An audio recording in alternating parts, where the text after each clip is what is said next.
এই গণ অভ্যুত্থান জাতিকে একটি স্বপ্ন দেখিয়েছে, একটি নতুন বাংলাদেশ বিনির্মাণ করার। সেই স্বপ্ন বাস্তবায়নে অন্তর্বর্তীকালীন সরকার কাজ করছে। আপনারা জানেন সংস্কার কমিশনগুলো তাদের প্রস্তাবনা পেশ করেছে।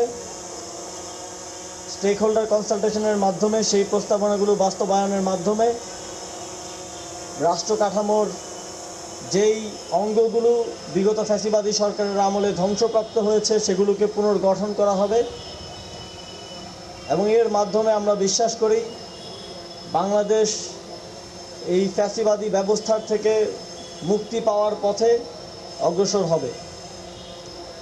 অন্তর্বর্তীকালীন সরকার সংস্কার এবং বিচারের এই এজেন্ডা বাস্তবায়নে এবং একটি সুষ্ঠু ডেমোক্রেটিক ট্রানজিশন ঘটানোর যেই দায়িত্ব নিয়েছে সেই দায়িত্বে দেশবাসীর সকলের থেকে আমরা সহযোগিতা প্রত্যাশা করি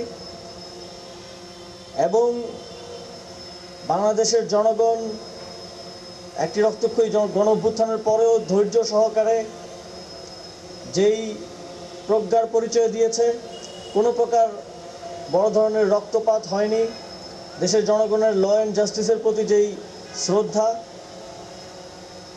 দেখিয়েছে সেখান থেকে আমরা আশ্বস্ত হতে পারি, আমরা ভরসা পাই যে দেশের জনগণ দেশ পুনর্গঠনেও ধৈর্য এবং তাদের অংশগ্রহণের মাধ্যমে এই গণ অভ্যুত্থানের যেই ফসল দেশের মানুষ পেতে চায় তা বাস্তবায়নে সহযোগিতা করবে।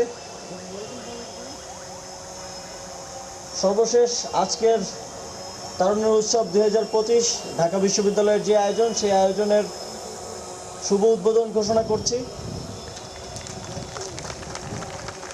এবং 3 দিনব্যাপী এই আয়োজনের সফলতা কামনা করে আমার বক্তব্য শেষ করছি।